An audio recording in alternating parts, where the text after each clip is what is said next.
विश्वनाथ दीनरंक में अनाथ, कृपा कराल ते थोडी पाया पडेलो बराडी। काय उणे तुम्हा पासे मी तो अल्पचे संतोषी, कृपा कराल ते थोडी पाया पडेलो बराडी।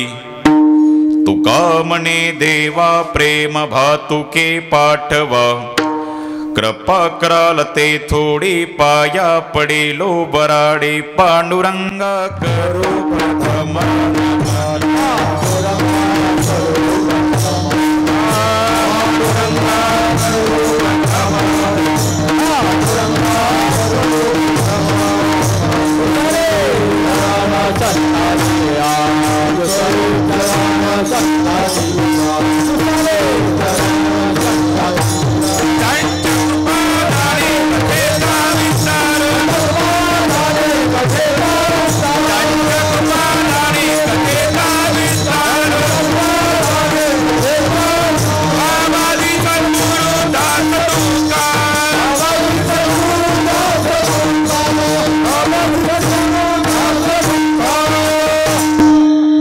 नमो ज्ञानेश्वरा करुणाकरा दयाळा, तुमचा अनुग्रह लाधरो पावन झालो चराचरी मी कळा कुसरी काहीच नेणे बोलतो वठ्ठणेती भाविका। प्रथम नमन कृगणनाथा उमाशंकराच्या सुता चरणावर ठेवणे माता साष्टांगे आता दंडवत। दुसरी बंधू सारजा चतुर्णाची आत्मजा वाक्सिद्धी पावे सहजा चरण वजा दंडवत। आता वंदू देव ब्राह्मण जंचने पुण्य पावन प्रसन्न होते श्रोतजन तया मा दंडवत। आता वंदू साधू सज्जन नित्य हरिदान विठ्ठल नाम उच्चारत तया मा दंडवत। आता मुरंग भूमिका कीर्तने उभे होते लोका, टाळ मृदंग श्रोते देखा त्या माझे दंडवत। ऐसे नमन करुणे सकळा हरिकथा बोले बोबड्या बोला, ज्ञानोन्या पुल्या बाळ चालवे सकळा नामा मने विठ्ठल।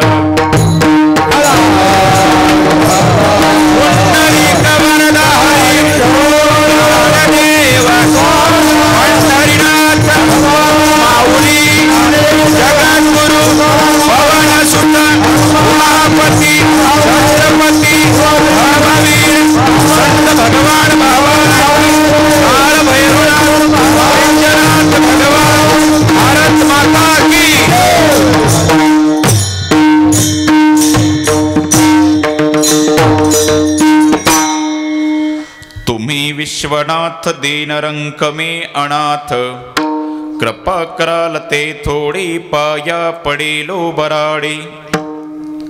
प्रस्तुत कीर्तन रूपी सेवेकरिता निवडलेला अभंग यच्चे या वज्जड जीवांचा उद्धार करण्याकरिता आपला ध्येय खंड धिजविणारे देहूचे सुप्रसिद्ध साधू जगद्गुरु जगदवंदनीय श्रीमंत श्री तुकाराम महाराज यांचा आणि सर्वांच्या परिचयाचा। अभंगावर बोलण्यापूर्वी थोडासा परिहार कशा निमित्त कीर्तनाचा कार्यक्रम इथं बसलेल्या भाविकांना या गोष्टीची पूर्ण कल्पना आहे, तरी पण सांगणे हे वक्त्याचं आद्य कर्तव्य ठरतया न्यायानं। जिचा आज या बालिकेचा आज पवित्र दिवशी मकर संक्रांतीच्या दिवशी अभिष्ट चिंतन सोहळा आहे, त्या एकदा बालिकेकरता एकदा जोरदार टाळ्या वाजवा बरं का। नाहीतर आत्तापर्यंत आपण वाढदिवस मुलाचे बघत असतो बरोबर का। उत्कृष्ट कार्यक्रम असं वाटतं की एखाद्या श्रीमंत बापानं आपल्या एकुलत्या एक मुलीचं लग्न थाटात जसं लावावं इतका उत्कृष्ट कार्यक्रम यांनी ठेवला, म्हणून यांच्याकरता सुद्धा जोरदार टाळ्या वाजवा नाही का। अभिष्ट चिंतन सोहळा आणि नगर भोजनाचा कार्यक्रम 2 दिवसीय कीर्तन सोहळा। उद्या सकाळी पण कीर्तन परम आदरणीय परमपूज्य गुरुवारी रामरावजी महाराज ढोक यांचं सुद्धा कीर्तन होणार आहे। आणि या कीर्तनाचं आवर्जून मला निमंत्रण देणारे परमार्थ स्नेही परम आदरणीय या बालिकेचेच हिचं नाव आजच नामकरण सोहळा झालेला। बालिकेचं नाव आहे श्रीजा नाही का, लक्ष्मीचं नाव ठेवलं। श्री म्हणजे लक्ष्मी आहे आणि तिचेच आजोबा आणि आजी नाही का सौ लक्ष्मीबाई प्रभाकर पिराजी फड। पत्रिका चांगली छापली बघा। आईचं नाव अगोदर नंतर नाही का, अरे प्रत्येक ठिकाणी कन्येलाच प्राधान्य आहे म्हणून पत्रिका उत्कृष्ट छापल्या गेली। आईला महत्व आहे, अरे पहिला बापही आहे पण आईचा कुठेही बघा तुम्ही कुळी कन्या, कन्येचाच महत्व आहे। माता अगोदर मातेला महत्व आहे। तसं या बाळाचे आजी आजोबा सौ लक्ष्मीबाई प्रभाकर पिराजी फड आमच्या फड बाबांनी हे मला कीर्तनाचं दिलेलं निमंत्रण, त्यांच्यामुळे तुम्हा मायबाप श्रोत्यांचा मला प्रथमतः दर्शनाचा झालेला लाभ या संबंधाने बाळाचे पिता श्री डॉक्टर पांडुरंग बळीरामजी चाटे मुख्य निमंत्रक आणि त्यांचा सर्व परिवार श्रो शांताबाई श्री बळीराम यादव चाटे आजी आजोबा, बरोबर ना?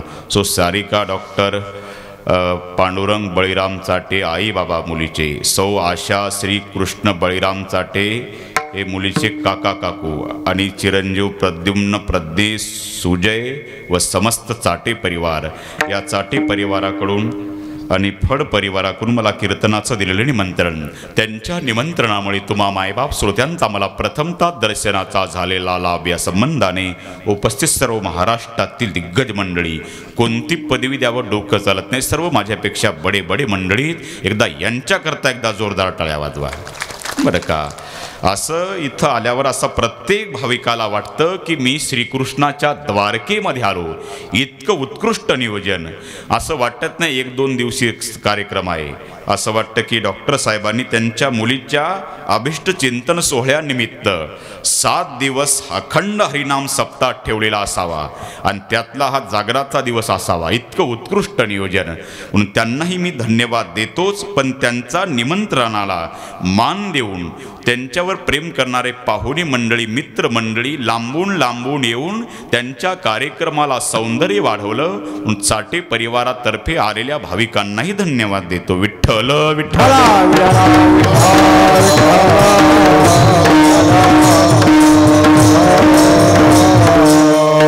सर्व बडे बडे मंडळी बरं का, कोणाचं नाव घ्यायची गरज नाही.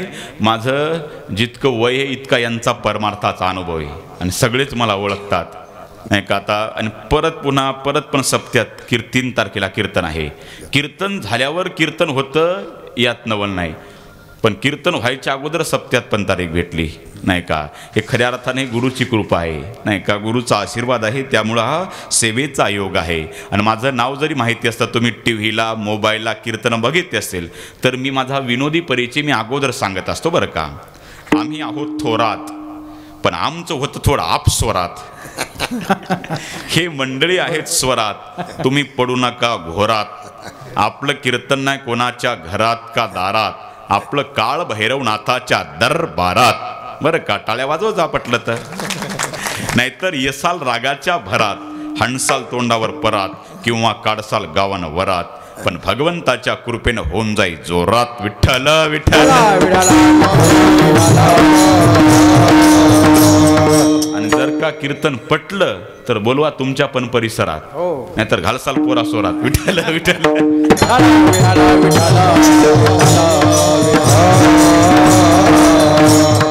आणि त्यातल्या त्यात ही आपली पहिलीच झालेली भेट आणि त्यात मी कीर्तनही करणार नाही लेट, उघडतो माझ्या बुद्धीचं गेट, कारण की आत्ताच्या युगात चालतं नेट, म्हणून अभंगावर येतो थेट. विठ्ठल विठ्ठल.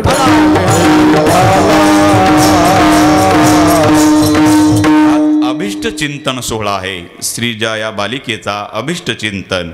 हे बघा, एका गोष्टीचा शेवट आणि दुसऱ्या गोष्टीची सुरुवात हा प्रसंग मंगल मानला जातो. जसं बरं का लग्न सोहळ्यामध्ये तो सुद्धा मंगल सोहळा मानला जातो, कारण की तिथं सुद्धा एका गोष्टीचा शेवट आणि दुसऱ्या गोष्टीची सुरुवात आहे, ते म्हणजे ब्रह्मचारी आश्रमाचा शेवट आणि गृहस्थ आश्रमाची सुरुवात, म्हणून लग्न सोहळा सुद्धा मंगल मानला जातो. तसा हा अभिष्ट चिंतन सोहळा हा सुद्धा मंगल मानला जातो. या बालिकेच्या जीवनामध्ये आज एका गोष्टीचा शेवट आणि दुसऱ्या गोष्टीची सुरुवात आहे, म्हणजे पहिल्या वर्षीचा शेवट आणि दुसऱ्या वर्षीची सुरुवात हा प्रसंग सुद्धा मंगल मानला गेलेला आहे. जसं ज्ञानेश्वर महाराजांनी आपल्या ज्ञानेश्वरीचा शेवट आणि पसायदानाची सुरुवात, ते पसायदान जगात मंगल ठरल्या गेलं, तोच प्रसंग हिच्या जीवनामध्ये आलेला आहे. एका वर्षाचा शेवट आणि दुसऱ्या वर्षीची सुरुवात हा प्रसंग मंगल मानला गेला आहे. आणि आज या मंगल दिनी म्हणजे आज मकर संक्रांतीच्या महापर्वावर हा सोहळा इथे आपण साजरे करत आहोत. म्हणून म्हणतात ना, देव तिळी आला गोडे गोड जीव झाला, साधला हा पर्व काळ गेला अंतरीचा मळ, पाप पुण्य गेले एका स्नानेची कुंटले. खऱ्या अर्थानं बरं का, माणसं म्हणतात तिळगुळ घ्या गोड गोड बोला. अरे गोड गोड आजच्या दिवस नाही, कायमच गोड गोड बोललं पाहिजे. नका गोड बोलू, पण निदान पुढचं तुम्हाला समजलं. विठ्ठल विठ्ठल.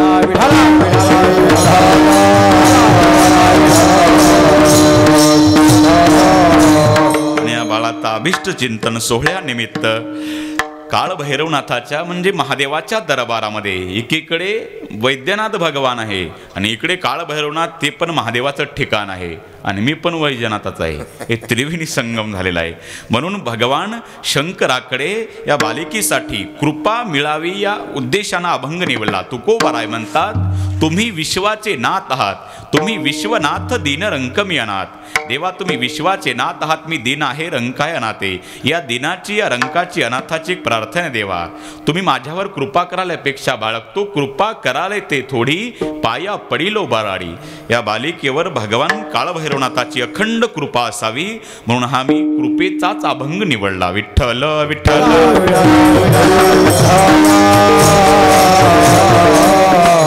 हा अभंग जरी वाटत असला तरी भाषा मात्र पत्राची बर का. भगवान शंकराला जगद्गुरु तुकोबारांनी हे मागणी पर पाठवलेलं पत्र आहे. अभंग जरी असला तरी पत्र आहे.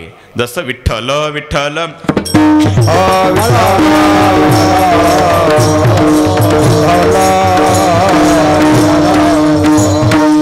नाहीतर मोबाईलचा जमानाला आता पत्र पाठवता येतं कोण. नाहीतर पूर्वी शाळेमध्ये सुद्धा हा विषय असायचा. ज्याला पत्र पाठवायचं असतं त्याला आदरार्थी लिहावं लागतं, त्याला मायना म्हणतात. नंतर सुरू होतो त्याचं नाव मजकूर आणि शेवटी ज्यानं पत्र पाठवलं त्याला स्वतःकडे नम्रता घ्यावी लागते, त्या अगदी त्याप्रमाणे. म्हणून देवा तुम्ही विश्वाचे नाथ आहात, मी दीन आहे रंक आहे अनाथ आहे. हा पत्राचा मायना. महादेवा तुम्ही विश्वाचे नाथ आहात, मी दीन आहे रंक आहे अनाथ आहे. या दिनाची या रंकाची अनाथाची एक प्रार्थना देवा. मी तुम्हाला पत्र पाठवलं आहे पण आपल्या भाषेत सांगतो. पत्र लिहिण्याचे कारण की पुढे सुरू होतो त्याचं नाव मजकूर. कृपा कराल ते थोडी पाया पडिलो बराडी. माझ्यावर थोडी कृपा करायपेक्षा बाळगतो, मला माहिती तुमच्याजवळ कशाचीच कमी नाही आणि मी थोडक्यात समाधान मानणार आहे. काय उणे तुम्हापासी, मी तो अल्पची संतोषी काय नाही देवा. ज्याच्या हाती मी पत्र पाठवतो त्याच्याजवळ तुम्ही माझ्या करता प्रेमरूपी खाऊ पाठवावा. तुका म्हणे देवा प्रेम भातुके पाठवा. आपला तुकाराम महाराज, श्री क्षेत्र देहू, तालुका हवेली, जिल्हा पुणे. अभंग वाटत असता तरी जगद्गुरु तुकोबारांनी भगवान शंकराला पाठवलेलं पत्र आहे. नाहीतर आता मोबाईलचा जमाना, आता पत्राचा विषय संपून गेला. म्हणून ज्याला आदरार्थी लिहावं लागतं त्याला मायना म्हणतात. नंतर सुरू होतो त्याचं नाव मजकूर आणि शेवटी ज्यानं पत्र पाठवलं त्याला स्वतःकडे नम्रता घ्यावी लागते. अमुक अमुक बालकेचा साष्टांग नमस्कार दंडवत जे काय असेल ते अगदी त्याप्रमाणेच हा अभंग आहे. विठ्ठल विठ्ठल. जगद्गुरु तुकोबारांनी संबंध जीवनामध्ये फक्त 3 पत्र पाठवले. काशी विश्वनाथाला, गयेला आणि गंगेला. या जावयाला पत्र पाठवणारे भरपूर आहेत पण देवाला पत्र पाठवणारे साधू संत आहेत. पत्र का लिहावं लागलं, का पाठवावं लागलं याचं थोडक्यात कारण. ज्यावेळेस तुकाराम महाराजाच्या समोरून काही यात्रेकरू निघाले आणि आदेशी संताचा यात्रा तोपर्यंत करावी जोपर्यंत शरीर रूपी घर चांगलं आहे, इंद्रियात ताकद आहे, म्हातारपण लांब राहिलं आणि आयुष्य शिल्लक आहे तोपर्यंत जरूर करावं. जवई सकळ सिद्ध आहे हात चालावया पाये, तव तू आपली सोहित पाहे तीर्थयात्रे जाय चुकू नको. म्हणून वेळेस सावध झालेलं चांगलं असतं. नाहीतर ते कसं घडतं बघा. निर्वाण देपे किम तैल दानम, चोरे गते वा किम सावधानम, वयो गते किम वनिता विलास, पयो गते किम खलु सेतुबंध प्रोद्दीप्त भवनेच्या कोपखरणम. निर्वाण देपे किम तैल दानम. दिवा विझला आता तेलाचं दान उपयोगाचं नाही. निर्वाण देपे किम तैल दानम, चोरे गते वा किम सावधानम. बरं का, चोरटे चोरी करून पुढच्या वस्तीवर गेले आणि पुढे आरडाओरड सुरू झाल्यावर म्हातारं म्हणतं, सावध राहा बरं का रे बाळांनो, पुढच्या वस्तीवर चोर आले. लेका म्हाताऱ्या तुझी तिजोरी फोडून गेली, आता काय फायदा. चोरे गते वा किम सावधानम वयो गते किम वनिता विलास.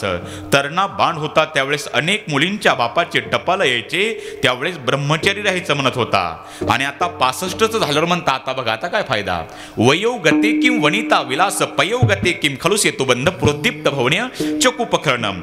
धाड धाड धाड धाड घराला आग लागली. आणि मग बाप म्हणतो, बाहेर या बाळांनो, बाहेर या. टिकावा ना. टिकाऊ कशाला रे. अरे उगेच माझे केस पिकले नाही, कुठून पाणी आणून आपलं घर विजवावं. इथं अंगणात आड खोदून मग घर विझवू.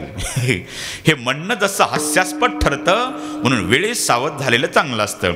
तसं तुकाराम महाराजांच्या समोरून यात्रेकरू निघाले. विचारलं तुकाराम महाराजांनी, महाराज अहो आम्हाला वाटतं तीर्थयात्रा करावी, पण मी बंधनात आहे, कारण पंढरीची वारी आहे माझे घरी आणि कणकरी तीर्थव्रत. पण तुम्ही तीर्थयात्रेला चालला ना, माझी 3 ठिकाणी 3 पत्र न्या. पहिलं पत्र लिहिलं गंगेला, भागीरथी महादोषी निवारणी सकळ स्वामिनी तीर्थाची. हे पत्र लिहिलं गंगेला. दुसरं पत्र लिहिलं गयेला, पिंडपदावरी दिला पुलेकरी माझे झाले गया वर्जन फिटले पितराचे ऋण. हे पत्र लिहिलं गयेला. आणि आज जो सेवेकरिता अभंग निवडला ते पत्र लिहिलं भगवान शंकराला, अभंगाचं पहिलं चरण. तुम्ही विश्वनाथ रंग मी अनाथ, रंग मी अनाथ.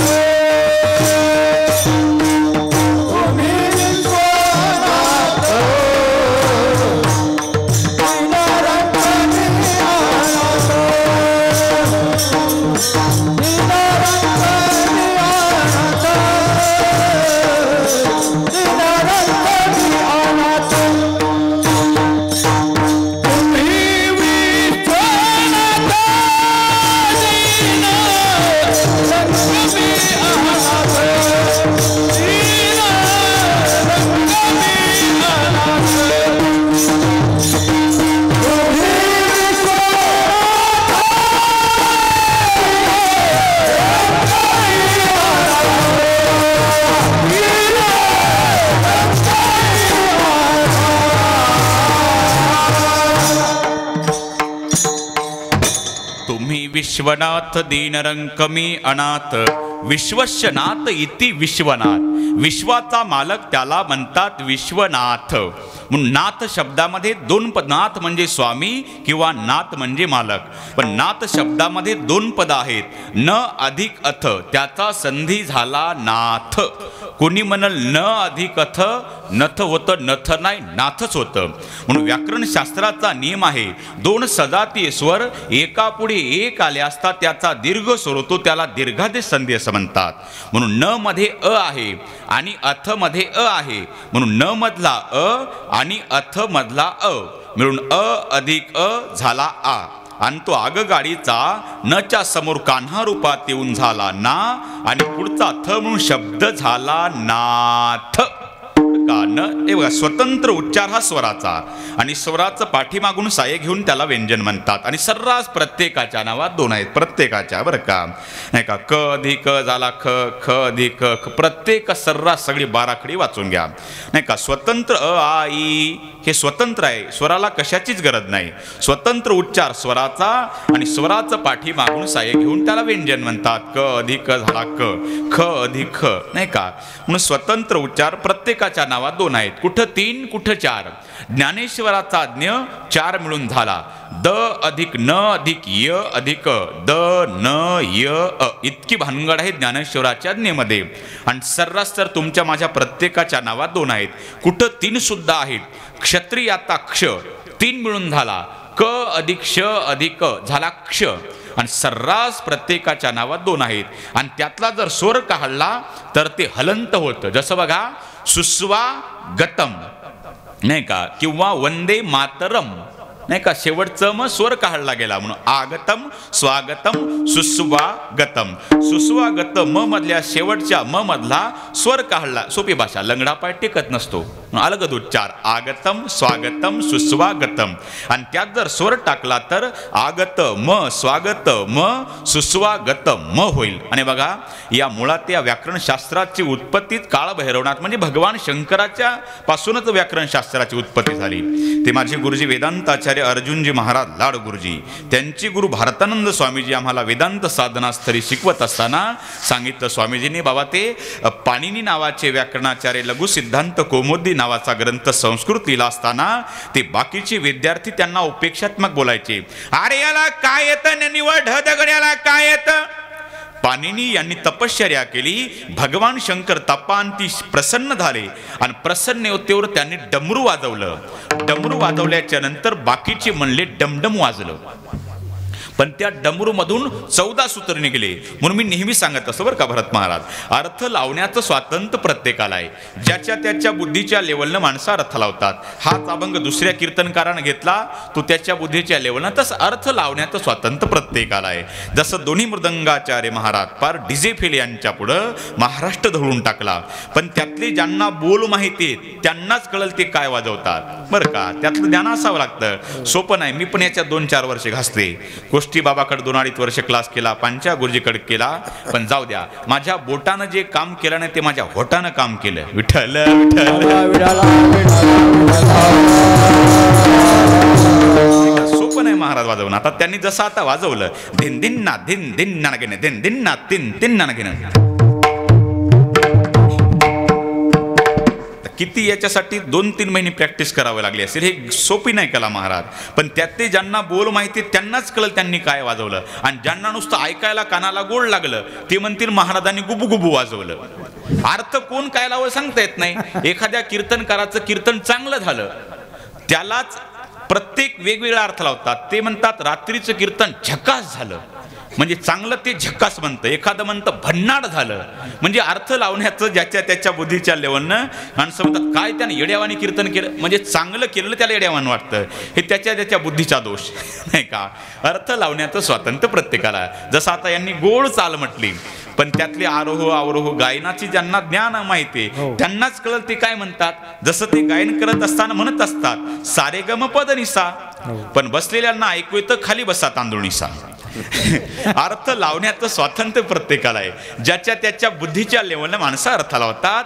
एकदा एका आंब्याच्या झाडाखाली 3 जण बसले, एक ब्राह्मण, एक भाजीपालाचा व्यापारी आणि एक पहिलवान. ब्राह्मण बाबा पुस्तक वाचू लागले आणि ती भाजीपालाचा व्यापारी पहिलवान कलंडले होते, झोपले नव्हते आणि त्या झाडावर पक्षी कुजबुज करू लागले. ब्राह्मण त्या दोघाला म्हणाले, माणसासारखे माणसवले का तुम्ही झोपा काढता? कीर्तन चाललं आपल्या गावात. मी नाही, ब्राह्मण म्हणत होता. खुशाल झोपा काढता, लेकाव पाखर भजन करता, तुम्ही झोपता. काय म्हणतात? अरे ते पाखरू देवाचं नाव घेत, म्हणजे प्रभू रामचंद्राचं नाव घेत. काय म्हणतं? राम लक्ष्मण दशरथ, राम लक्ष्मण दशरथ, राम लक्ष्मण दशरथ. ते पाखरू काय म्हणत होते एकाच्या बापाला मिळणार, पण आपापलं डोकं चालवलं. ब्राह्मणाची पारमार्थिक वृत्ती ब्राह्मण बाबा म्हटले. ते पाखरू काय म्हणतं? राम लक्ष्मण दशरथ, राम लक्ष्मण दशरथ, राम लक्ष्मण दशरथ. आता तो भाजीपालाचा व्यापारी उठला. बाबा ते पाखरू तसं नाही म्हणत. मग आलो भेंडी अद्रक, आलो भेंडी अद्रक, आलो भेंडी. आता पहिलवान गप बसल का बरं? पागल झाला का? डोके गाण ठेवले तुमचे?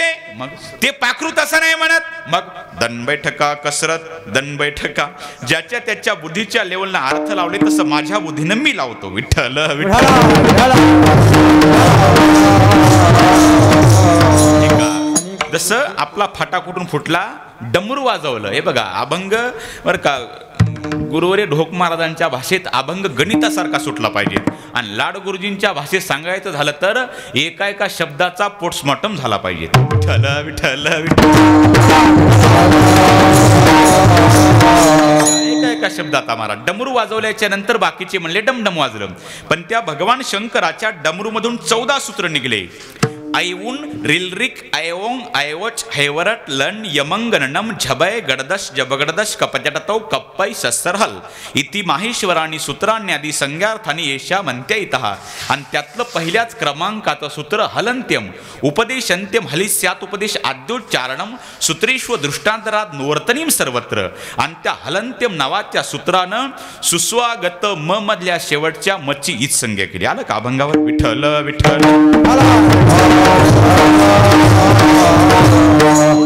हे विद्वतेचं प्रदर्शन नाही. अभंगाचा अर्थ नवून फाटा फुटला. न मध्ये अ आहे आणि अथ मध्ये अ आहे म्हणून न मधला अ आणि अथ मधला अ म्हणून अ अधिक अ झाला आ आणि तो आ न च्या समोर कान्हा रूपात येऊन झाला ना आणि पुढचा थ म्हणून शब्द झाला नाथ. त्याच्याकरता एवढी भानगड सांगावी लागली. न अधिक अथ. अथ शब्दाचा अर्थ होतो प्रारंभ. न म्हणजे नाही. सहज माणसं म्हणतात सगळं झालं का पाटील? अहो सगळं झालं. सगळं झालं म्हणजे? अरे बाबा सगळं झालं. सगळं झालं म्हणजे? अरे अथ पासून येतीपर्यंत हे जसं तसं अथ शब्दाचा अर्थ होतो प्रारंभ आणि न म्हणजे नाही. ज्याचा प्रारंभच नाही त्यालाच म्हणतात विश्वनाथन, त्यालाच म्हणतात वैजनाथन, त्यालाच म्हणतात महादेवन, त्यालाच म्हणतात काळभैरव. विठ्ठल विठ्ठल.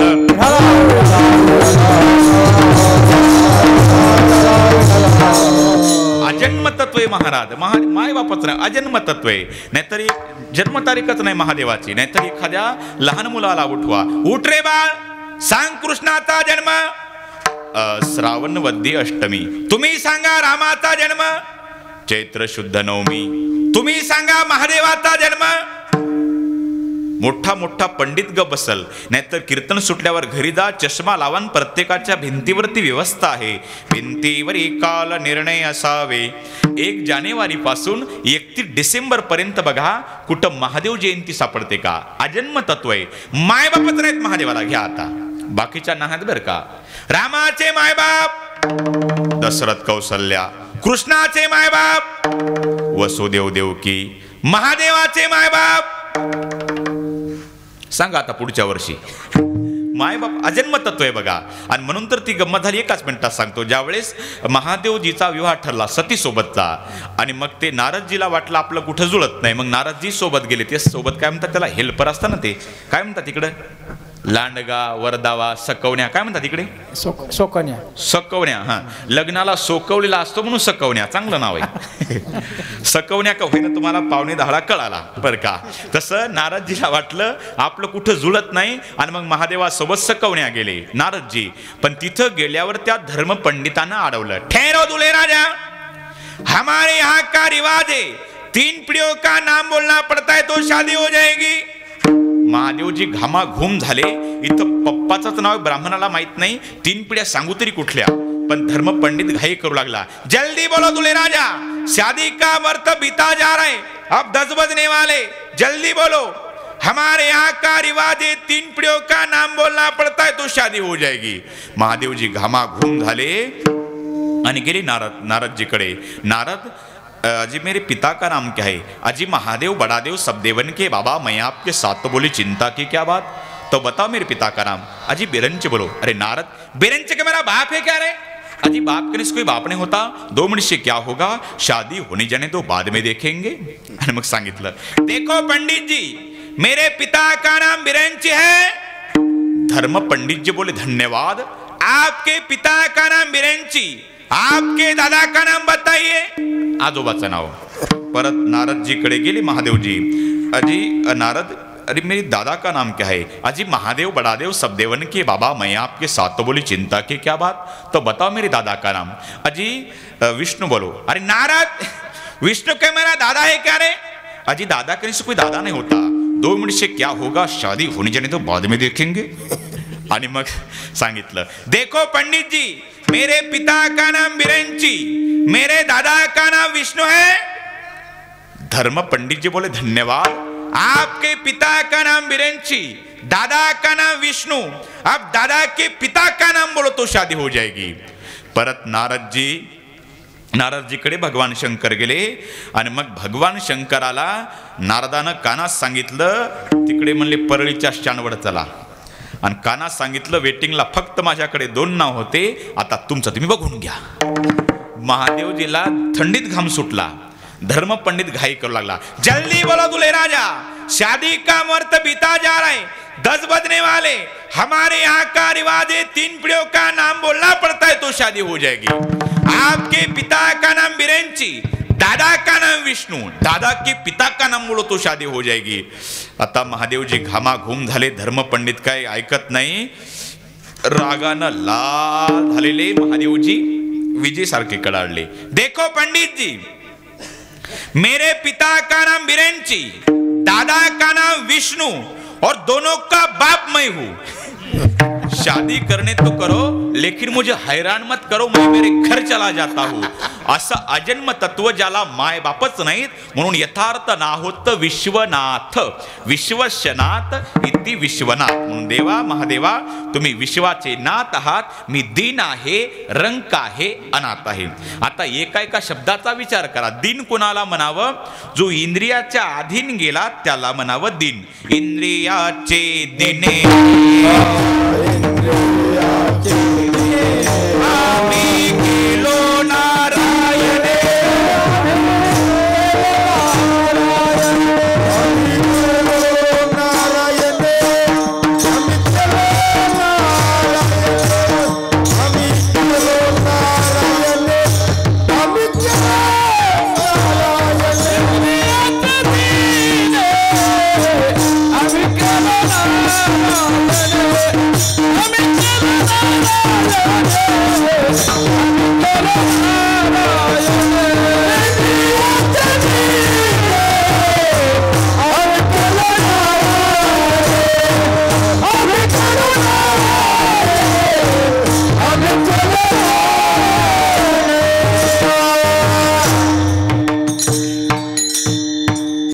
इंद्रियाचे दिने आम्ही केलो नारायणे. जो इंद्रियाच्या अधीन गेला त्याला म्हणतात दीन. आता तुकाराम महाराज इंद्रियाच्या अधीन होते का? आणि असते तर तो प्रकार घालण्याचा एकाच मिनिटात सांगतो. ज्यावेळेस तुकाराम महाराजच्या घरी त्यांचे मेहुणे आले, म्हणतात जिजाबाईचे भाऊ. मेहुणा कळला ना तुम्हाला? बायकोचा भाऊ लोण्यापेक्षा मऊ आणि आपला भाऊ दगडापेक्षा कठीण. कळाला मेहुणा तुम्हाला? तुकाराम महाराजच्या घरी त्यांचे मेहुणे आले आणि मग ते जिजाबाईनं स्वयंपाक केला. बिचारीनं नाही का स्वयंपाक केला, पण आनंदाच्या भरात विसरून गेली. भाजीत मीठ नाही, भज्यात तिखट नाही, खीस साखर नाही. स्वयंपाक तर केला, दोघांना 2 ताटं वाढले, पण आनंदाच्या भरात विसरली. भाजीत मीठ नाही, भज्यात तिखट नाही, खीस साखर नाही. तुकाराम महाराजांना ते नाही का मेहुणे जिजाबाईच्या भावानं 1-2 घास खाल्लं, कोणतीच चव लागत नाही, ताट तसंच सारलं. आणि तुकाराम महाराज वाटेच तोंडाला लावू लागले. जिजाबाई ज्याच्या करता स्वयंपाक केला तो माझा दादा जेवत नाही. महाराजानं पातेल्याला सपाटा लावला. माझा दादा जेवला नाही, माझा दादा जेवला नाही, माझा दादा जेवला नाही. स्वयंपाकघरात गेली, पदार्थ चाखून बघितले तर भाजीत मीठ नाही, भज्यात तिखट नाही, खीरीत साखर नाही. तुम्ही म्हणसाल महाराज तुमचा अभ्यास किती बारीक, एवढं बारकाईने सांगता तरी कसं? मी तिथंच बसलो होतो. सगळ्या भानगडी मला माहिती बरं का. भाजीत मीठ नाही, भज्यात तिखट नाही, खीरीत साखर नाही. अरे म्हणूनच माझा दादा जेवला नाही, म्हणूनच माझा दादा जेवला नाही.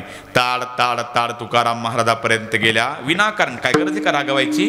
विनाकारण तुकाराम महाराजावर रागवल्या जिजाबाई.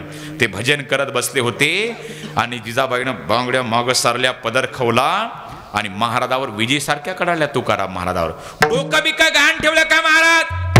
तुकाराम महाराज म्हणले डोकं आहे म्हणले मला.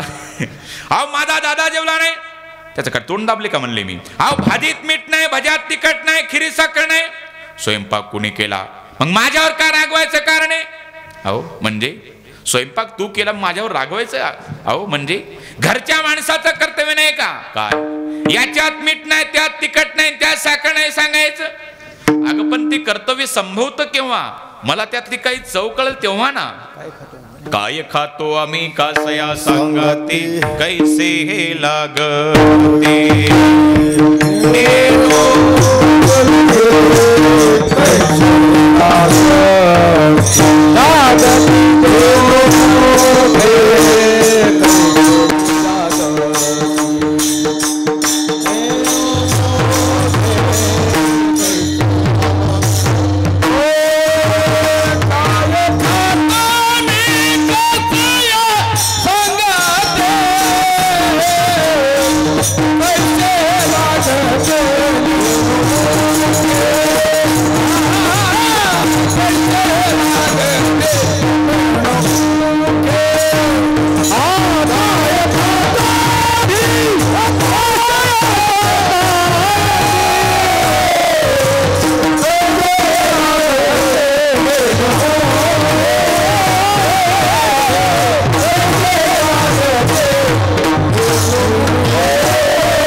आम्ही कसया सांगाते कैसे लागते नेणू मुखे. म्हणून तुकाराम महाराज इंद्रियाच्या अधीन नव्हते, उलट इंद्रियच यांच्या अधीन होते.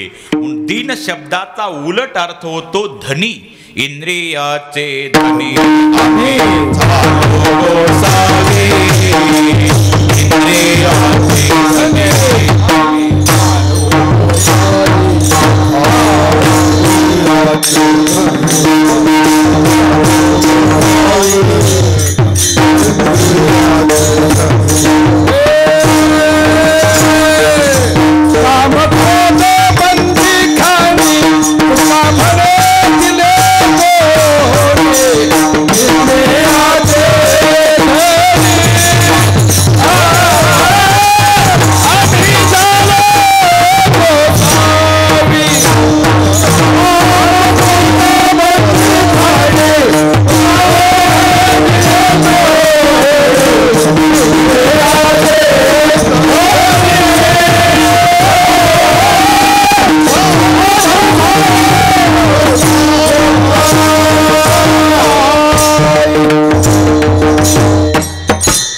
क्रोधबंदी खाणी तुका म्हणे दिली दोन्ही. इंद्रियाचे धनी आम्ही झालो गोसावी. म्हणून धनी असताना तुकोबाराय दिन म्हणतात. पुढचा शब्द आहे रंक. रंक हा रावाच्या विरुद्ध आहे. एका ठिकाणी तुकाराम महाराज म्हणतात तुका म्हणे आम्ही राजे त्रैलोक्याचे, पण इथं रंक म्हणतात. पुढचा शब्द आहे दीन रंक मी अनाथ. आता नाथ शब्दाचा तुम्हाला मी अर्थ सांगितला. नाथ म्हणजे ज्याला मायबाप नाही तर ज्याचा जन्म संभवत नाही ते अजन्म तत्व म्हणजे काळ भैरव म्हणजे भगवान शंकर. आणि अनाथ म्हणजे कोण? ज्याचे मायबाप आहे, ज्याचा जन्म संभवतो. हे बघा, आपण व्यावहारिक दृष्ट्या अनाथ कोणाला म्हणतो? एखाद्या लेकराला मायबाप नसते. माणसं काय म्हणतात? ते लेकरू अनाथ आहे. तो व्यावहारिक दृष्ट्या तिथं अर्थ लागतो, पण या अभंगात तसा अर्थ लागत. अनाथ ज्ञानी कोणी नाही त्याला, अनाथ ज्ञानी कोणी नाही त्याला.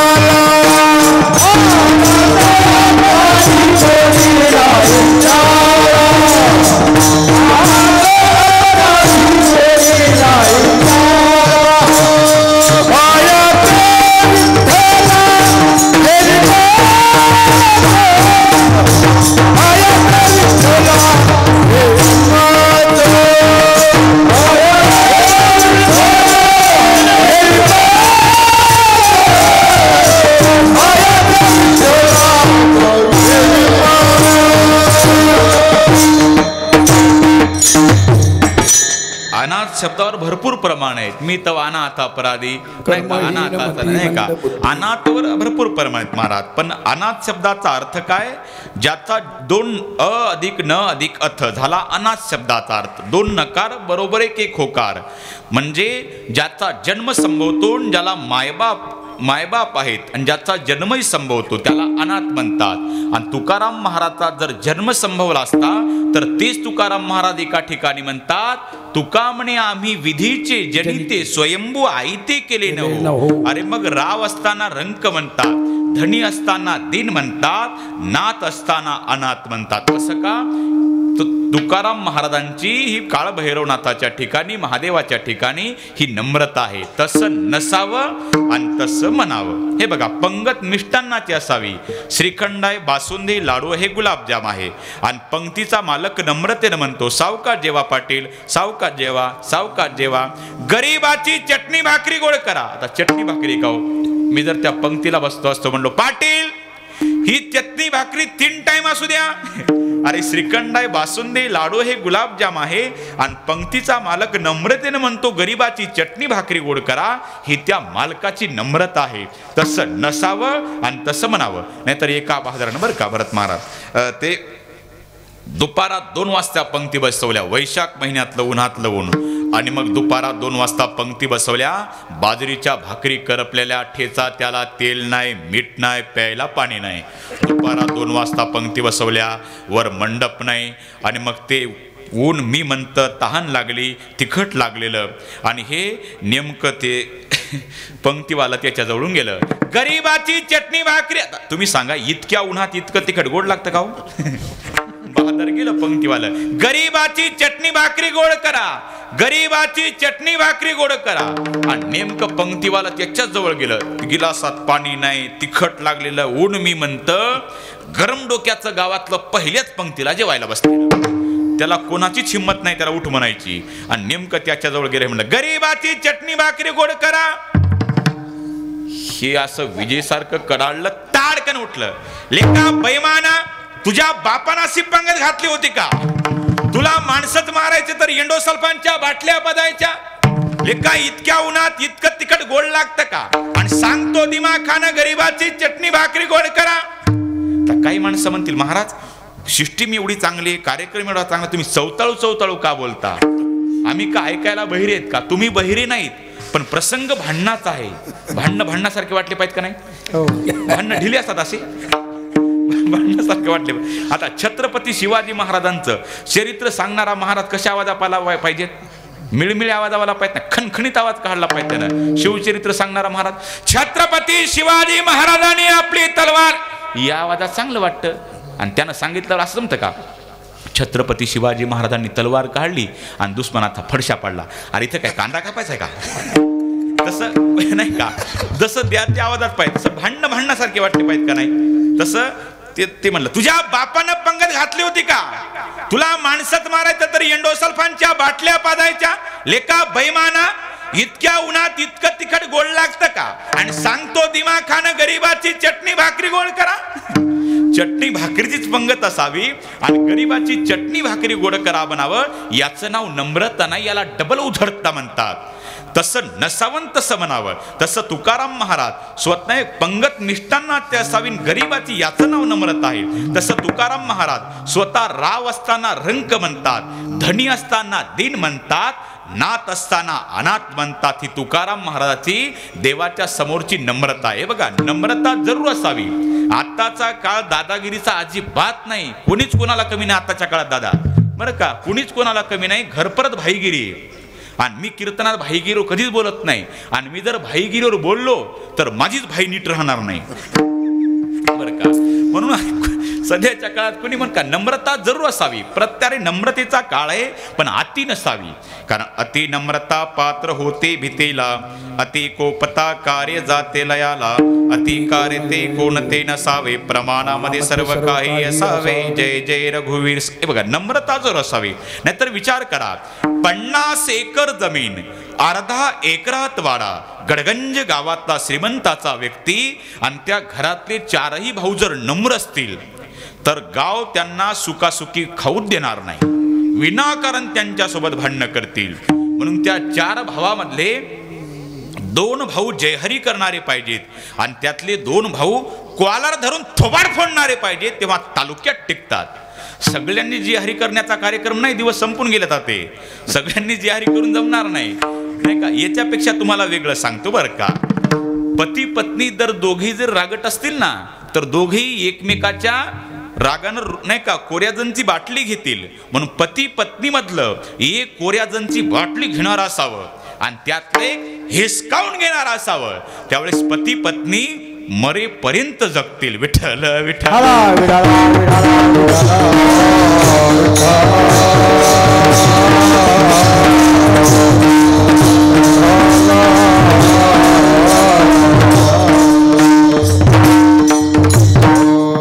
नाहीतर विचार करा, आपल्या हिंदुस्थानामध्ये सर्व जर तुमच्या माझ्यासारखे गोपीचंदनवाले असतील तर कारगिलच्या सीमेवर वैऱ्याला कोण अडवणार? एक लक्षात ठेवा, आमच्या देशाच्या जवानाच्या खांद्यावर रात्रंदिवस बंदूक आहेत, म्हणून तुमच्या माझ्या कपाळावरचं चंदनही सुरक्षित आहे. आमच्या देशाच्या जवानाच्या खांद्यावरल्या जर बंदुका खाली आल्या, आपलं चंदन मिटलंच म्हणून समजा. म्हणून मऊ मेना हुनी पण कठीण वज्रास भेद वैसे दोन्हीची गरज आहे. नाहीतर तुम्ही अख्खं रामायण पतळून बघा, तुम्ही बघा रामाची गरज आहे आणि भरताची बघा. राम लक्ष्मण भरत शत्रुघ्न, रागवण्याचं काम लक्ष्मणानं करावं तर शांत करण्याचं काम रामानं करावं. शत्रुघ्न नाही का, भरत राम लक्ष्मण भरत शत्रुघ्न अशा जोड्या लावलेल्या आहेत नाही का. आता नाहीतर मला काही माणसं म्हणतात महाराज तुम्ही रामायण करता. लो बाबा ढोक महाराज जसं ते तसं सेम टू सेम मी करतो. माणसानं आपलं अज्ञान प्रगट करावं. मी लय शहाणा पितळ उघडं करण्यापेक्षा नाही का. ते गुरुजी सांगत असं बघा काल्याच्या कीर्तनात, लाड गुरुजी ऐकले कीर्तन नाही का. गुरुजी म्हणतात बरं का, चोरी करणं चांगलं का न सापडणं चांगलं? न सापडणं चांगलं. चोरी करणं चांगलं नाही सगळ्या जगात माहिती आहे की हो. चोरी करणं चांगलं नाही जगालाच माहिती, पण केली तर सपादली पाहिजे.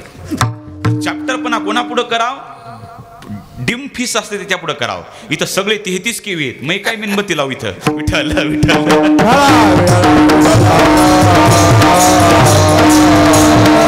माणसं काय विचारत, एकानं चालू कीर्तनात विचारलं महाराज तुम्ही रामायण करता. म्हणलं हो रामायण करतो. मग सांगा महाराज काय, राम किती वाजता वनवासाला गेला या. म्हणलं हे कोणत्या ग्रंथात आला आता रामायण करताना. म्हणलं येत नाही बाबा आपल्याला. मग कशाचं रामायण करता तुम्ही. म्हणलं तू सांग बाबा. अहो सोपं गणित ते म्हणले महाराज राम 9:15 वनवासाला गेला. किती 9:15? मला ग्रंथ कोणता आहे. ग्रंथाची गरज नाही, फक्त माझ्याकडे लक्ष द्या म्हणला. एकच मिनिटात तुम्हाला सांगतो. वनवास उलट वाचा म्हटला. 9:15 जमलं म्हणलं आता. विठ्ठल विठ्ठल.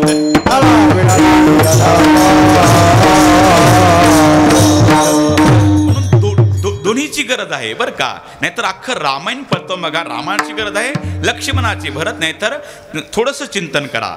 त्या काळी 2 क्षेत्रात गाजलेल्या 2 व्यक्ती, शूरत्वाच्या क्षेत्रात गाजलेले परशुराम आणि विद्वत्तेच्या क्षेत्रात गाजलेले महाराजा जनक. जनकाच्या समोर अष्टावक्रासारखे विद्वान श्रुती प्रवचनाला असायचे.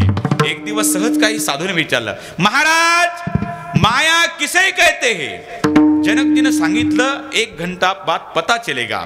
आणि 1 घंट्यानंतर जनकाच्या नगरीला धाड धाड धाड आग लागली. आणि मग सेवक आले. महाराज क्या हुआ, महाराज क्या हुआ. पागल पागल तो आप बनने वाले महाराज. क्या हुआ, आपका महल जल रहा है महाराज. जनकजीनं सांगितलं मिथिलायाम प्रदीप्तायाम मेन दह्यते किंचित. कदाचित मिथिला नगरीला आग लागली असेल, त्यात माझं काही जळत नाही. जे जळत आहे ते माझं नाही, आणि जे माझं आहे ते कधी जळणारच नाही. पण लंगुट्यावाले साधू उठून पळून गेले. 1 घंट्यानंतर आलं, विचारलं बोले जनक जी आप तो यहाँ थे. जनक जी ने विचारलं महात्मा जी लेकिन आप कहाँ गए थे. बोले महाराज जी आपका महल जल रहा था. अरे महल तो मेरा जल रहा था, मैं एक जगह पर बैठा हूं, लेकिन आप किससे दौड़ रहे थे. बोले महाराज आपके महल में हमारी लंगूटी थी, अजी इसी का नाम तो माया है. मेरा महल जल रहा है, मैं एक जगह पर बैठा हूं और आप साधु होकर खाली लंगोटी के लिए दौड़ रहे. असा विद्वान राजा जनक आणि शूर परशुराम, पर या दोघांसमोर टक्कर देणारा एकच वीर आहे आणि त्याचं नाव आहे लक्ष्मण. बहुत धनुष्य तोडेला लकारी, इतने तो कमटे हमने बचपन में कई बार तोड़ डाले महाराज. ए राजा के बालक जरा मुंह संभाल कर बात कर. कमठा बोलता है क्या रे, धनुष्य कोई सामान्य चीज है नाही. महाराज तुम्हीच कबूल करता धनुष्य सामान्य नाही, मग त्याला तोडणाराही सामान्य नसावा असं का तुम्हाला वाटत नाही. कशाला माझ्यासोबत विनाकारणचा वाद घालता. मग तर परशुरावानं परशु घेऊनच धावावं. त्यावेळेस लक्ष्मणानं म्हणावं बाबा तुम्ही किती वेळा माझ्या अंगावर परशु घेऊन धावून आलात, तरी मी तुमच्याशी युद्ध करत नाही आणि तुम्हाला घाबरतही नाही. क्योंकि हमारे एक नियम है बाबा, क्या जिनके गला में जनवा और भाल पे चंदन, उनका रक्षण करने के लिए शत्रुओं के संतान होते हैं, आक्रमण के लिए नहीं. और आपको ऐसा लग रहा है बच्चा डर के मारे ऐसी बात कर रहा है, तो महाराज अभी भी समय नहीं गया. एक काम करो, क्या जनवा निकाल कर फेंक दो, तिलक मिटा दो, बाद में परशु दिखाओ महाराज, तब पता चलेगा कि सुमित्रा मां के दूध में कितनी ताकत है. असं रागवण्याचं काम लक्ष्मणानं करावं, तर शांत करण्याचं काम रामानं करावं. अरे जाने दो मेरा छोटा भाई है, उसके मुंह में दूध भरा है. अरे दूध नहीं राघव जहर भरा है. तू इतना सीधा साधा, तो एक टेढ़े स्वभाव वाला भाई साथ क्यों रखता है? मग विश्वामित्र बाबाला विचारलं, लक्ष्मणजीने, बाबा उत्तर देण्याची बारी आली, जाऊ का? जाऊ लखन. मग आगीमध्ये रॉकेल ओतल्यासारखेच पहिले एक शब्द, ठीक है रे परशुराम महाराज, मेरा राम भैया सीधे साधे स्वभाव वाला है, मेरी भाई की और मेरी प्रकृति मिलती जुलती नहीं, लेकिन आपकी और मेरी प्रकृति मिलती जुलती है, क्योंकि आप भी टेढ़े और मैं भी टेढ़ा, तो आपके साथ रहूं क्या? अरे बच्चा मारा जाएगा, अपनी माँ की गोद खाली करने वाला है. बस झालं आपलं ताकापुरतं रामायण. विठ्ठल विठ्ठल.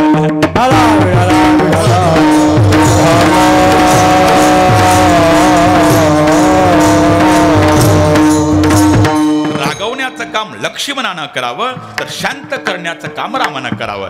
कंबडात लाद घालावी मंथरेच्या कुणी शत्रुघ्नानं, पण कंबर धरून बाजूला न्यावं भरतानं. अशाच जोड्या सापडतील बरं का रामायणात. आणि बघा, आज या समाजाला रामकथेच्या विचाराची गरज आहे बरं का. नाहीतर काही माणसं महाराज म्हणतात तुम्ही रामायण सांगता, मग रामायणाचार्य महाराज बघितले, भागवताचार्य बघितले, पण कोणी महाभारताचार्य का महाराज झाला नाही? कारण की तुमच्या माझ्या सगळ्यांच्या घरात महाभारतच चालू आहे. सध्या समाजाला रामकथेच्या विचाराची गरज आहे, नाही का? झालेले गुरुवर नाही का ढोकबाबांचं इथं रामायण कशाला म्हणतात म्हणून, आज बरं का, आज आपल्या देशामधली अखंडता टिकवायची असेल तर आधी आमच्या महाराष्ट्रात एकता असली पाहिजे. महाराष्ट्रातली एकी टिकायची असेल तर आधी आमच्या जिल्ह्यात एकता असली पाहिजे. जिल्ह्यातली एकी टिकायची असेल तर आधी आमच्या तालुक्यात एकता असली पाहिजे. तालुक्यातली एकी टिकायची असेल तर आधी आमच्या गावात एकता असली पाहिजे. गावातली एकी टिकायची असेल तर आधी आमच्या घरात एकता असली पाहिजे. घरातली एकी टिकायची असेल तर बंधूचं बंधूवर प्रेम असलं पाहिजे. आणि ते कसं असावं याकरता रामायणच ऐकलं पाहिजे. नाहीतर रामायणातील पात्राचा विचार करा, सख्खे नाही सावत्र भाव आहेत.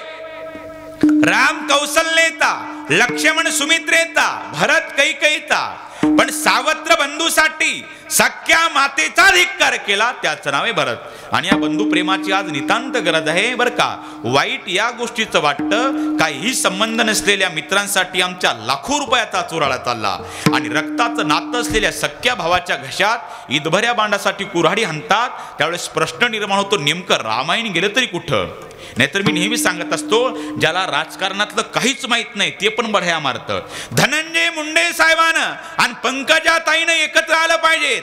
उद्धव ठाकरे साहेबानं आणि राज ठाकरे साहेबानं एकत्र आले पाहिजेत. अरे पण त्याच्या अगोदर तुमच्या माझ्या बापानं चुलत्यानं एका जागी आलं पाहिजे.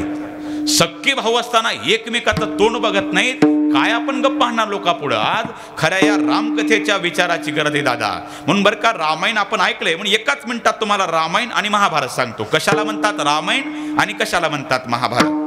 माझं ते माझं आणि दादाचं तेही माझं, याला म्हणतात महाभारत. कळलं का? महाभारत. आणि कशाला म्हणतात रामायण? दादाचं ते दादाचं आणि माझं तेही दादाचं, याला रामायण म्हणतात. कळलं ना? याच्यापेक्षा बारीक फोडून सांगतो तुम्हाला आता. माझं ते माझं आणि दादाचं तेही माझं, याला दुर्योधन म्हणतात. आणि दादाचं ते दादाचं आणि माझं तेही दादाचं, याला भरत महाराज म्हणतात. विठ्ठल विठ्ठल.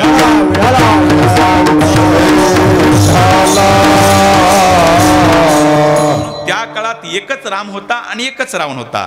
तर एका रावणाला एक राम मारायला काफी होता. पण त्या काळातील रावणाला किती तोंड होती? 10 तोंड होते. नजर फक्त एका सीता मातेवर गेली, आयुष्य उद्ध्वस्त झालं. आता कलियुगातला रावण फक्त एकाच तोंडाचा आहे, डोळे त्याला 2च आहेत, पण बघल तिकडे त्याची वाईटच दृष्टी. म्हणून कदाचित हनुमंतरायाला फार मोठा प्रश्न पडला असेल. कोणता? कौन से रावण की भुजा उखाड़ू, कौन से लंका को आग लगाऊ, घर घर रावण घर घर लंका, तो इतने राम कहां से लाऊ. विठ्ठल विठ्ठल.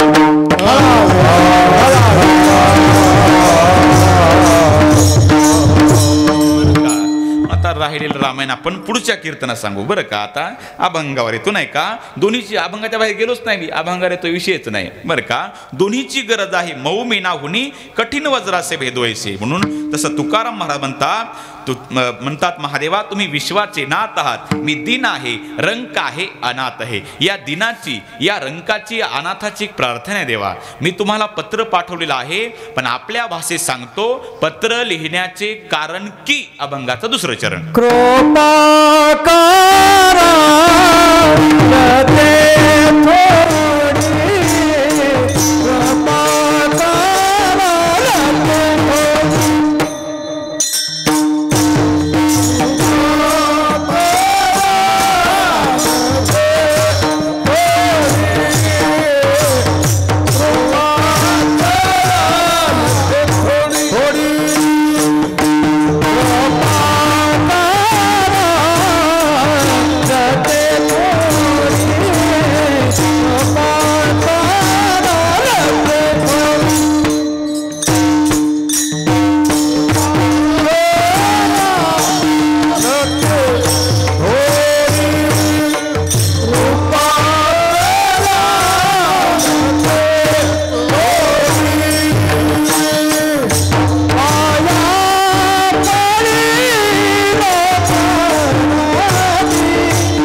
झाला पत्राचा, महिना संपला, आता मजकूर सुरू झाला. कृपा कराल ते थोडी, पाया पडिलो बराडी. कृपेचीच का अपेक्षा करता तुकाराम महाराज? याचं कारण कृपेमध्ये जी ताकद आहे ना, ती कृपा करणाऱ्या सुद्धा नाही. शक्ति में क्या मस्ती है, बातें पहलवान को पूछो, और भक्ति में क्या शक्ति है, बातें संतन को पूछो. नाहीतर ते पाव बटर खाऊन पेपर वाचून सांगतं लय ताकद, दिल्लीच्या सतपान पैलवानात लय ताकद. तुझी त्याच्याकडे झाली होती का? ते कोल्हापूरच्या युवराज पाटलाला शोभत होतं, त्याची त्याची झाली होती. चहा पिऊन म्हणतं लय ताकद, शक्ति में क्या मस्ती है, बातें पहलवान को पूछो, और भक्ति में क्या शक्ति है, बातें संतन को पूछो. बाळाचं मुख पाहण्याचा आनंद बाळाला नाही, बाळाच्या आईला विचारा. नंद नंदनलाल कन्हैया लालजी नंद बाबा के अंगन में नंगे पाव घूम रहे थे, तो जशोदा मुड़मुड़ कर देख रही थी. कभी छाछ गिराती तो कभी मटका फोड़ डालती तो कभी दधी गिराती. तो कान्हा गुस्से में आकर बोलता था, माँ मैं आपका बेटा कहीं भागने वाला नहीं, क्यों देखते मेरे तरफ? तो भी जसोदा नहीं मानती, माँ दाऊ के साथ खेल रहा हूं, क्यों देखती मेरे तरफ? तो भी जसोदा नहीं मानती. जसोदा आंगन में आई, कान्हा को अपने गोद में बिठाया और बोली, लाला अजी गर्गाचार्य जी ने बताया था कि जसोदा तू भाग्यशाली है, क्योंकि दुनिया का बाप तेरा बेटा बनकर आया है. इसलिए लाला मैं भाग्यशाली, लेकिन तू दुर्भाग्यशाली. माँ मैं काय का दुर्भाग्यशाली? क्योंकि बेटा तुम्हारा मुंह देखने में क्या आनंद मिलता है, इस बात का पता तुम्हें नहीं मालूम. माँ मेरा मुंह देखने में क्या आनंद मिलता है, इसलिए मुझे क्या करना पड़ेगा? इसलिए लाला तुझे सिर्फ जसोदा बनना पड़ेगा, तब पता चलेगा कि कृष्ण का कान्हा का मुंह देखने में क्या आनंद मिलता है. म्हणून बाळाचा मुख पाहण्याचा आनंद बाळाच्या आईला विचारा. शक्तीची मस्ती पहिलवानाला विचारा. भक्तीची मस्ती साधू संताला विचारा. तशी कृपेची ताकद ज्याच्यावर झाली त्याला विचारा. रामायणातलंच एक पात्र आहे, ज्याच्यावर कृपा झाली तो हनुमान आहे, आणि ज्यानं कृपा केली तो श्रीराम आहे. काय झालं? ज्याच्यावर कृपा झाली ते हनुमान एका तुडीत लंकेत जातात, आणि कृपा करणारे श्रीराम पुलावून चालत चालत जातात. एवढी मोठी कृपा आहे. आणखी सांगतो कृपा किती मोठी आहे. ज्या हनुमंतरायावर कृपा झाली त्यांचे गावोगावी मंदिर आहेत, आणि ज्या श्रीरामानं कृपा केली त्यांचा अयोध्येमध्ये सुद्धा प्रश्न होता, पण आता सॉल्व्ह झाला. पण का असं एकही गाव सापडणार नाही हनुमंतरायाचं मंदिर असं मी पहिलं म्हणायचो. पण आपल्या महाराष्ट्रात जालना जिल्हा आहे, आणि जालना जिल्ह्यात अंबड तालुका आहे. तिथं 12 वाड्या असे आहेत की जिथं हनुमंतरायाचं मंदिरच नाही. जामवंतगड आहे बघा अंबड तालुक्यामध्ये, तिथं 12 वाड्या आहेत. पागीरवाडे 2-4 वाड्या आहेत बघा. तिथं 12 वाड्या जिथं असे आहेत त्या गावात हनुमंतरायाचं नावही कोणी ठेवत नाही. असं म्हणतात नाही का, ते जामवंताचे हनुमंतरायाचे म्हणतात युद्ध झालं होतं आणि ती घामवंती नदी झाली बघा.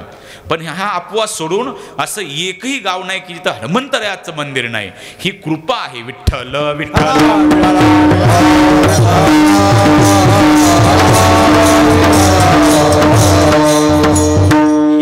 कृपा आहे म्हणायत नाही. सुदामा ब्राह्मण दुःखे दरिद्री पिढीला, आणि 10:30च्या द्वारकेला पोचला. इतकी वेळ नाही आपल्याला. आणि मग ते सुदामजी गेल्याच्या नंतर ते पाद्य पूजा केली, आणि मग कुंकुम तिलक लावायला भगवान श्रीकृष्णानं हात पुढे केला. पण सुदामजीच्या कपाळावर विधिलिखित अक्षर लिहिलं होतं श्री क्षय. श्री म्हणजे लक्ष्मी आणि क्षय म्हणजे नाश, लक्ष्मीचा नाश. पण देवानं काय केलं, ज्यावेळेस कुंकुम टिलक लावायला प्रारंभ केला 4 बोट वर होते आणि अंगठा खाली होता. पण टिलक लावल्याच्या नंतर बोटा आले खाली ना अंगठा गेला वर, म्हणजे श्रीक्षेत्र यक्षश्री केलं, म्हणजे धनवान. सुदामाच्या कपाळी लिहिले होते विधीने भिकची मागावे, पण सुदामाच्या कपाळी लिहिले देवाने भिक न मागावे. परिणाम तिकडे सुदाम नगरी सोन्याची झाली. म्हणून प्रारब्धात बदल करण्याची ताकद भगवंतात नाही, पण भगवंताच्या कृपेमध्ये आहे. म्हणून एका जनार्दनी भोग प्रारब्धाचा, पण कृपा हरीची झाल्या कारणास्तव हरी कृपे त्याचा नाश झाला. ही ताकद कृपेमध्ये असल्यावर देवा तुम्ही माझ्यावर तुम्ही कृपाच करा. आता भगवान शंकर कृपा करतात का? आणि केली असेल तर कोणाकोणावर इथून पुढे कीर्तन होईल बर का. एका चोरावर कृपा, एका घारीवर कृपा, आणि एका भिल्लावर कृपा. एक चोरट चोरी करण्याच्या उद्देशानं अरण्यात गेलं, आणि त्याला वाटलं, ते अशी पितळी घंटा होती महादेवाच्या मंदिरासमोर, त्याला वाटलं एवढी मी परळीच्या बाजारात विकली की माझा हिवाळा सुखात जातो. पण ते बुटकं होतं, त्याचा हातच पुरेना. काय कराव, ते महादेवाच्या पिंडीवर उभं राहिलं, महादेवाच्या आनंदाला पारावर नाही. आतापर्यंत बरेच भक्त बघितले मी, कोणी बेलाचं पान फेकतात, कोणी फुल फेकतं, तर कोणी पाणी वाहतं, तर कोणी पेढा फेकतं. पण हा भक्त अख्खाच अर्पण झाला. पण ती बैमान घंटा काढण्याच्या उद्देशानं मी नाही, तुकाराम महाराज म्हणतात, चोरे पिंडी दिला पाव, त्याचे पूजने धाये देव. म्हणून एका चोरावर कृपा, एका घारीवर कृपा. एक स्वर्चशा नावाची स्वर्गामध्ये देवांगना होती. ती ब्रह्मसभेमध्ये नाचण्याचं काम करायची. नाचता नाचता तिचा ताल चुकला. ताल का चुकला? ती पिऊन आली होती म्हणतात. ही बिमारीवर बी आहे बरं का. ती पिऊन आली आणि ब्रह्मदेवानं शाप दिला, तोपर्यंत फिरत राहशील आणि कैकेयीच्या हातातला प्रसाद अंजनामाईच्या हातात टाकशील, त्यावेळेस तुझा उद्धार. आणि ते सगळे प्रमाण आपल्याला पाठेल.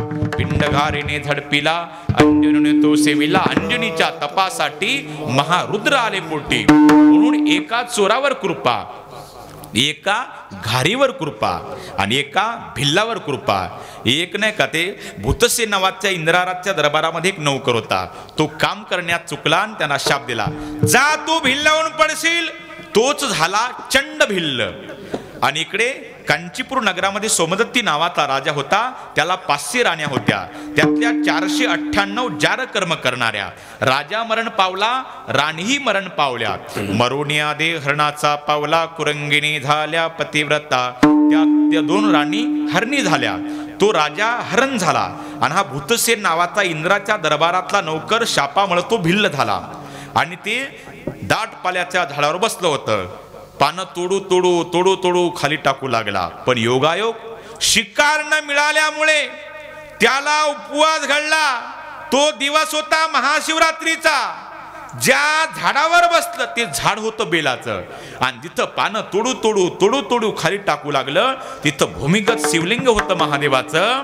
महादेवाच्या आनंदाला पारावर आहे. भक्त बरेच बघितले, पण दाबून साबुदानाच्या खिचड्या खाणारे. पण यानं दिवसभर काहीच खाल्लं नाही. पण ते कशाच्या उद्देशानं गेलं? काहीतरी शिकार सापडलेल्या उद्देशानं.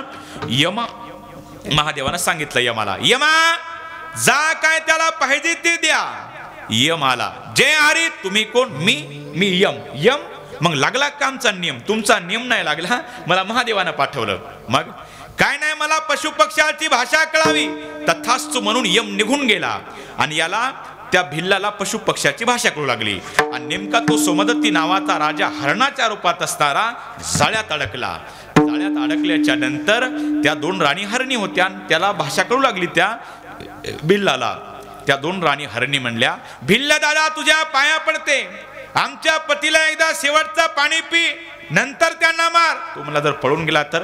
अरे तुला महादेवाची काळ भैरवनाथाची शपथ टाकते, तुला काय वाटतं? पाणी पिलं, परत त्याला त्या जाळ्यात अडकवलं. आता त्या 2 राणी, एकीची पाळस 2 घरी होते आणि ती एक गर्भीण होती. ती म्हणली, का ग मी सती पतिव्रता जाते, तू पाडसांकडे बघ. ती भाषा त्याला कळाली. तो म्हणला, एकीलाही दाव देणार नाही घराला. भिल्ला दादा तुझ्या पाया पडते, एकदा माझ्या पाडसांना दूध पाजून येते. नाही जाऊ देणार. अरे तुला महादेवाची शपथ टाकते म्हणते तर. अरे मग ती बिचारी घरी आली, पाडसांना दूध पाजलं. तिच्या डोळ्याला घळघळ घळघळ घळघळ डोळ्याला धारा लागल्या. पाडसाने विचारलं, का रडते आई? बाळांनो, शेवटचं दूध आज काय प्यायचं ते पिऊन घ्या. म्हणजे तुमचे बाबा तिकडे भिल्लाच्या जाळ्यात अडकल्या गेले, त्यांची कत्तल होणार. आई तुझ्यासोबत आम्ही येतो. अरे बाळांनो येऊ नका माझ्या माग. नाही आई आम्ही येणार. अरे येऊ नका माझ्या माग, आम्ही येणार. असं करता करता ते पाडसं तिच्या माग आले.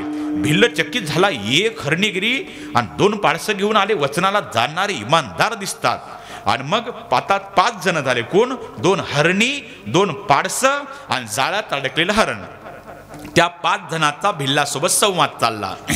ते नाही का, जाळ्यात अडकलं हरण म्हणतं, भिल्ल दादा सगळ्याच्या अगोदर मला मार, माझी कत्तल कर. त्या 2 राणी हरणी होत्या. अरे आम्हाला सती पतिव्रता जायचंय, विधवेचा कलंक लावायचा नाही. आमच्या पतीच्या अगोदर, लेकरा बाळाच्या अगोदर आम्हाला मार.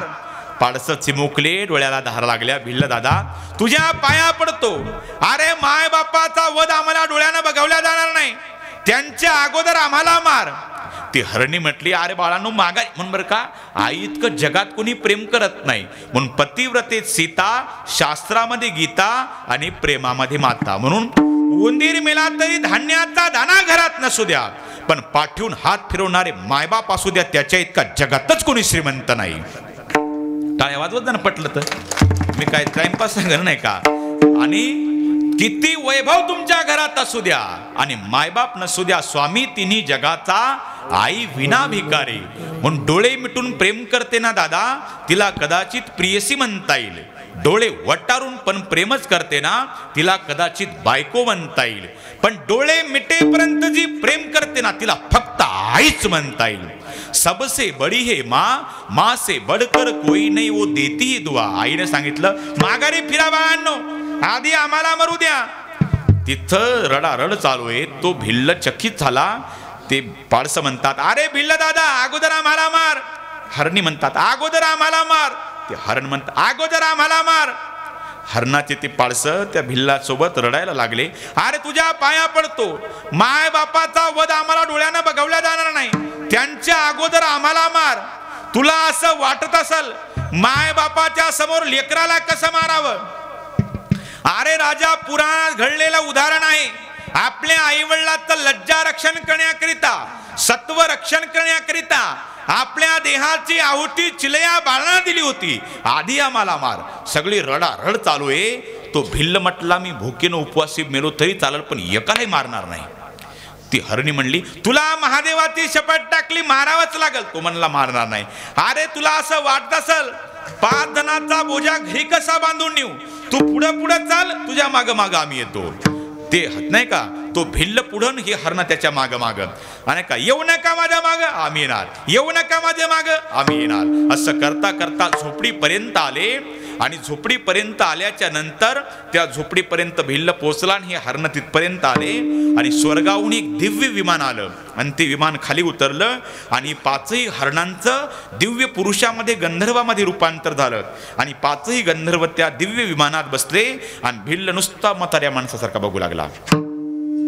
5 तिकटे आहेत का, एखादं उभं नाही जमत. आर्थिका महाराष्ट्रात ती गाडी का, अंबाजोगाई, परळी, मांडवा, किती कोचा. अरे लाखाच्या वर बेलाचे पानं झाले, तुझं पाप संपलं, पण तुला स्वर्गाला जाणे इतकं तुझं पुण्य नाही झालं. मग काय करू, याच ठिकाणी तू ओम नमः शिवायचा जप कर. पुढच्या महाशिवरात्रीला तुझ्याकरता स्पेशल विमान येईल. म्हणून त्यानं तसं जप केला, त्याचाही उद्धार झाला. म्हणून एका चोरावर कृपा, एका घारीवर कृपा आणि एका भिल्लावर कृपा. कृपा करण्यात तुमचा हाच खंड असल्यावर देवा, तुम्ही माझ्यावर कृपाच करा. कृपा कराल ते थोडी, पाया पडिलो बराडी. नाही का, आणि मला माहिती आहे देवा, तुम्हाला कशाचीच कमी नाही. मी थोडक्यात समाधान मानणार.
पासी मी तो अल्पती संतोष स्वयमेव महेश तनय गणेश सखा धनेश ससरो नगेश.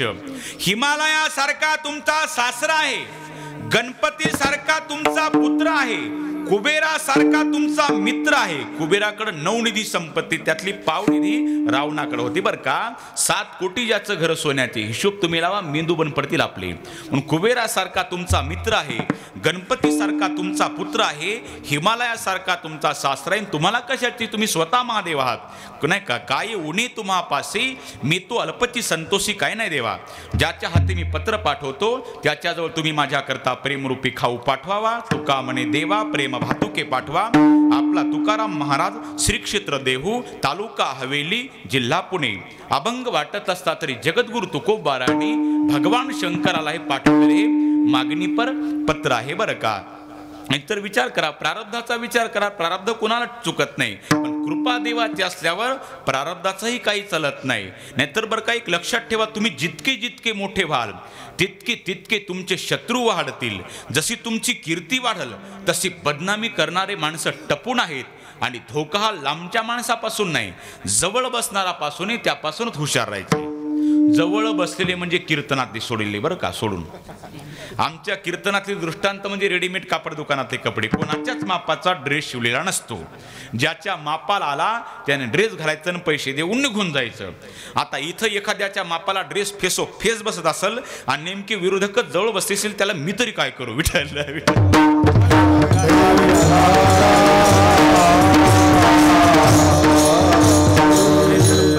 विचार देवाला नाव जात नाही. तर आम्हाला एक विचारू का महाराज, रात्रंदिवस तुम्ही कीर्तन करता, भजन करता, आषाढी कार्तिकीच्या वाऱ्या करता, रामायण करता, तरी तुमच्या जीवनामध्ये इतकं दुःख का.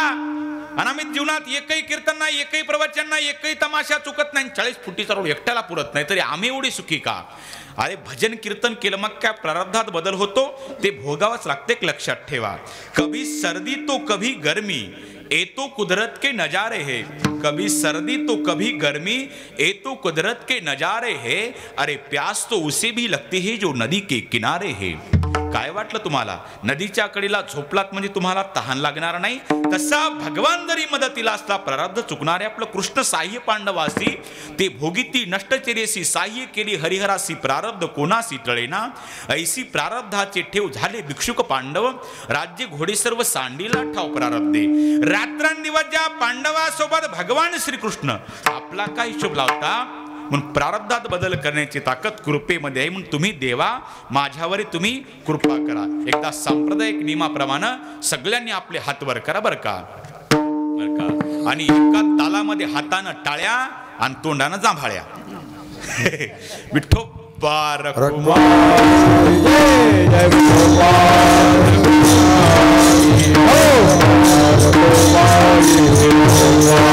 Oh